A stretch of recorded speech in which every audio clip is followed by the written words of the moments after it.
What happens to simple crafters if they follow their desire to be gods of their small worlds? This time, we will explore a race who went to so extreme that they learned extracting the essence of the living beings. Hello, and welcome back to the Tales of Lost. First, let me tell you the process of this race. For the future possible stories and the sake of this world, I needed a crafter race which doesn't have any resemblance to classic fantasy stuff. The main point was to give them a unique story to take them outside of the box.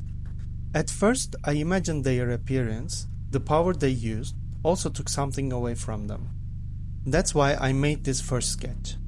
I designed it as a skin disease which slowly spreads and smooths out their body. In the end, the person who uses this power turns into a big ball of skin and dies. Then the other extract their essence to use its power.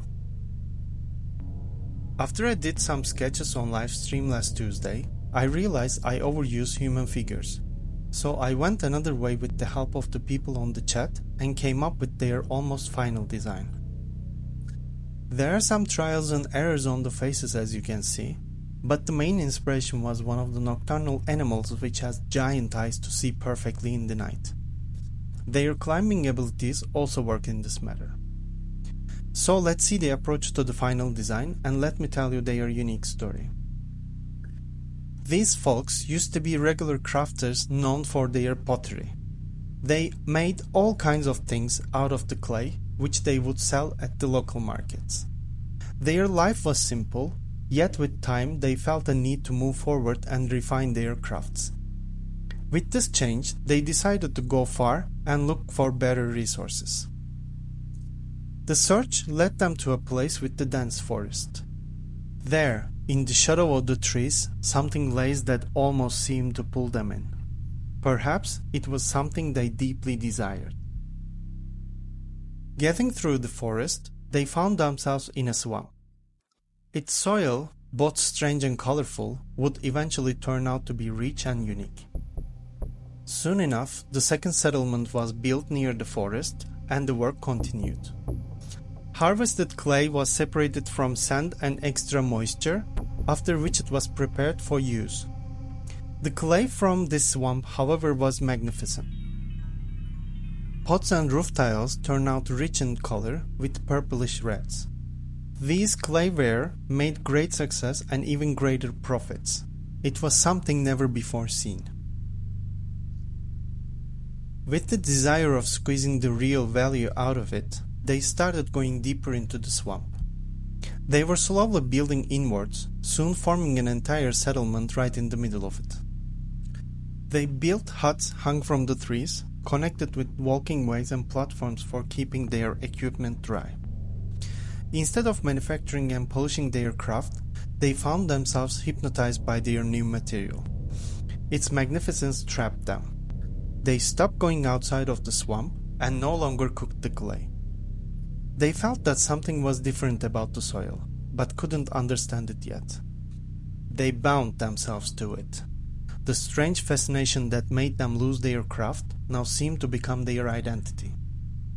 The swamp regarded their admiration with a gift. They wielded the power to separate clay into its basic elements. They were no longer the casual crafters we used to know. Their oversensitive eyes now started to see the particles of every basic element of the object. It was almost hallucinating. The swamp's power is now theirs.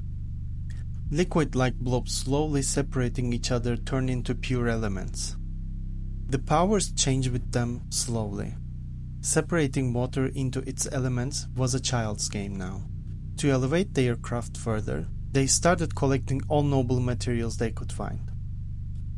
Who needs those stupid pots anymore? They improved their furnace and tools and started creating bars made out of pure elemental materials. This purity soon made them the most demanded items of near lands. Now getting out of the swamp was almost impossible for them. Their skin became allergic to the sun and dry air. Their eyes got it the worst and couldn't bear any sunlight at all. It felt like someone was piercing needles into their eyeballs. In order to survive outside of the shadow of the swamp, they adapted by putting mud under their clothes and tie them up with rope and fabric. After a while, earning money became less important and they went to the nearest market just to brag. Obsession with separation of elements was becoming more prominent, and one day it will achieve a new peak. Unavoidable happened when one of them used his skill on a living frog. It was a success. He got extra element he had never seen before. It was glowing and radiating warmth. In a way, it was comforting. He extracted the living essence, or like the others say, soul, out of this tiny creature's body. He excitedly shared this information with his fellows, but didn't get much of an appreciation. Others thought that dealing with living things should be a limit that they shouldn't have crossed. His excitement turned into anger, and he escaped to the other side of the swamp. Curious fellows who overheard the experiment followed him and asked him to teach the technique. Population of his group grew larger than the others, and one day they invaded their old settlement and punished the others by kicking them out of the swamp. After a while, they went completely extreme and experimented with actual humans, which they kidnapped in other cities at night. Leftover group had no idea what they should do after this. Tried to hide in a nearby forest, but it wasn't enough. They had to travel at night until they found their new settlement. And that's it. How would you approach this matter if you need a race of crafters? Or do you need any crafters in your project too?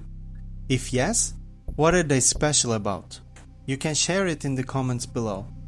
Or better, you can join our Discord server.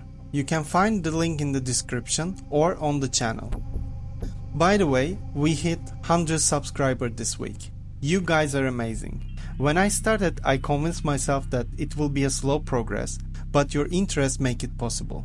Thanks to each and every one of you for showing me that this project can happen. Thank you so much for hanging around. Please like the video if you did, and don't forget to subscribe if you haven't. Until the next one.